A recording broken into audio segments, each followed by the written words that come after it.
Well, Rome is trying to get to the finish line, but the weather and the clock are both starting to get involved and make it challenging. Late nights, rain delays, smoke delays, matches finishing after 2 a.m. And the Italian Open run, well, it certainly hasn't been smooth to this point, but the tennis, it keeps on delivering, that is for sure.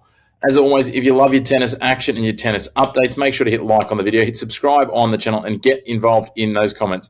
Let us know. We're down to the pointy end. Who's going to take it out from here?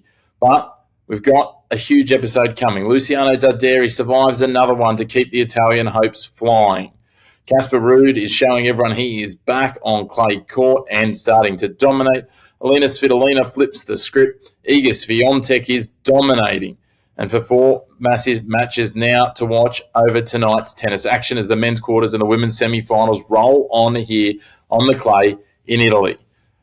Let's start with the men's quarterfinals from last night, and let's start with the one that refused to start or end at a normal hour. Luciano Darderi will not forget this run in Rome anytime soon.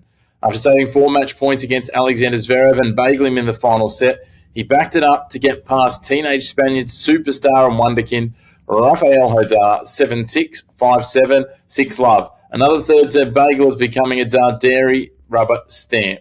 This one finished at 2:02 a.m. That is ridiculous by anyone's standards in a tournament where you're playing 3-set tennis. 3 hours and 8 minutes, it had a smoke delay, a home crowd still roaring deep into the night behind their hometown hero. Darderi started fast, Hodar settled, and then play was briefly suspended because smoke drifted in from the nearby Coppa Italia final at the Stadio Olimpico just 500 metres away. That's something you don't get every day at the tennis. Once they resumed, Darderi took the first set in a tiebreak. He raced to a 3-love lead in the second. Hodar fought back. But then, after the second set was taken by Hodar, Darderi decided to get it going. He looked like he was running on fumes at the end of the second set, but he hit that foot on the accelerator and bang, bang, bang, away he went. 6-love in the decider. It puts him into his first Rome semi-final. He becomes the 8th Italian man in the Open era to make the semi-finals in Rome.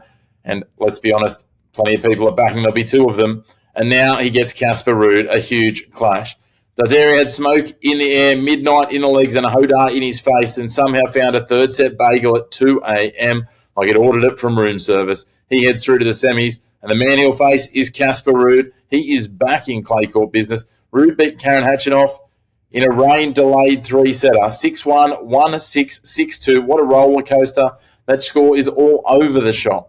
Ruud dominated the opener and the rain delay hit for more than 2 hours. When they came back, Khachanov took over that second set, but Ruud settled himself in the third and showed his dominance on clay. Once he's steady, things start to look very familiar and very confident. Heavy forehand, patient pressure, clean patterns, and making the opponent play one more ball. This is his first 1,000 Masters semi-final since he took out the title in Madrid last year, and he's the only player to reach at least one clay court Masters 1000 semi-final every season since the start of the decade. That's a proper clay resume. He's also just the 3rd player since rankings began to beat 3 top 15 opponents on the way to the Rome semi-finals, joining Filippo Volandri in 2007 and Lorenzo Sonego in 2021.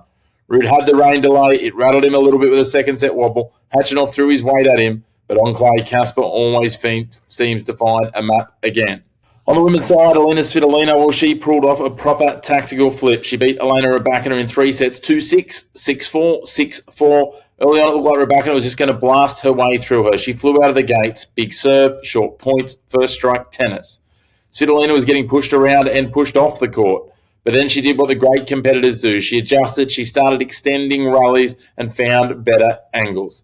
She chipped returns back any way she could, and once the points went longer, the whole match changed. Svitolina made Rybakina hit one more ball, then one more, then another, and then another. And suddenly the power that looked so clean early started looking a little more rushed and faded. She broke early in the third, Rybakina fought back, but Svitolina stayed composed and served it out with ease, and that books her a semi-final berth with, well, we asked the question yesterday, potentially the clay court queen.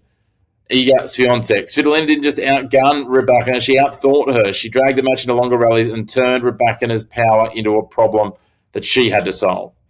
As we said, on the other side now of this semi-final matchup is Iga Swiatek. The 3-time Rome champion was ruthless against Jessica Pegula. Pegula we thought would be in the match, but she wasn't. 6-1, 6-2 in just over an hour. Pegula had been in brilliant form in the lead-up. She'd double-bailed Rebecca Mazarova only a couple of games ago. She looked clean, composed, and dangerous, but Swiatek turned this into a clay court masterclass as only she can. Heavy spin, relentless movement, and forehand pressure.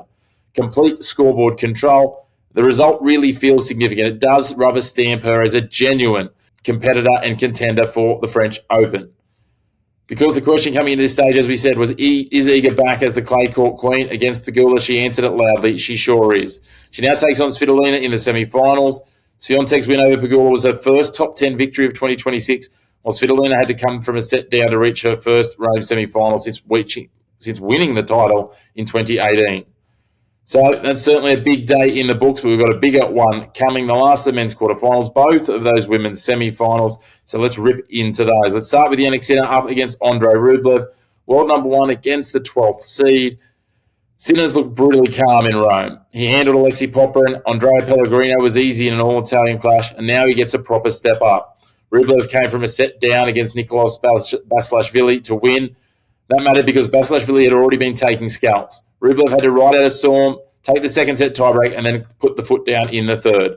Head-to-head, Sinner leads Rublev comfortably 7-3. Sinner's also won 5 of their last 6 meetings, including their Roland Garros meeting last year, which is a real indicator for mine. Rublev's most recent win over Sinner came at Cincinnati in 2024. There is some memory there, but it's not a great one in terms of the numbers in recent times. Rublev's going to bring the hammer, forehand power, backhand power, straight line aggression, but Sinner's going to be cleaner, calmer, more competitive, more complete version of that kind of pressure. I don't know if this is going to be a heavyweight puncher's chance for Rublev. I think Rublev's going to try and have to find a way to out-hit Sinner, and Sinner's going to have to be off for him. Sinner will want to absorb his pace and redirect it, use his short punch power, make Rublev feel like he has to paint lines just to win some points. Rublev will bring the hammer, but Sinner has the whole workshop. He's got absolutely everything in the explosive power. In Rome, the world number 1 is going to have not only the power, but the home crowd well behind him, and even heavy hitters are going to feel like they're swinging uphill. I've got Sinner winning this one in straight sets. I just don't see anyone really taking a chink in the armour just yet. The winner of that quarterfinal will take on the winner of the next, which is Martin Landaluce versus Daniil Medvedev. The lucky loser story gets a massive test up against the 7th seed. Landaluce has turned this into another step and leap in his career. He came in as a lucky loser, knocked out Matteo Bellucci. He surged through a wide-open pocket of the draw, and now he gets Medvedev on centre court. This is their first 2-level meeting, so no real head-to-head form to take from it, but Landaluce, he'll bring youth, belief, and nothing to lose tennis. He'll swing freely, and he'll play with the house money. Medvedev is a nightmare, though, for players trying to keep momentum simple. He stands deep, he absorbs, he redirects, and he's just challenging in general. He'll make the court feel weird. And even on clay, where he's not always looks so natural, he has a way of making opponents play one more awkward ball, and often that's the one that undoes them. For Landaluce, the challenge is going to be emotional control. Don't overplay the moment. Don't rush when Medvedev throws junk pace or strange geometry at him. And don't let the rally pattern become a slow trap. Landaluce has been living the lucky loser dream, but Medvedev is the bloke who turns dreams into nightmares, and all of a sudden some very uncomfortable rallies. I think Medvedev takes this in 3. Don't be surprised if Landaluce comes out of the blocks well and takes the first or maybe the second, but Daniil Medvedev, I just think that awkwardness is going to be too much for the lucky loser. That then brings us to the women's side and their semi-finals, and we see the 26th seed Sorana Cirstea at 36 years of age coming up against the 3rd seed Coco Gauff. Cirstea is on her farewell season surge and playing some of the best tennis of her career. She's pushing up to career highs and unseen-before levels from herself. She's knocked out Arina Sabalenka, Linda Noskova, and Yelena Ostapenko in straight sets.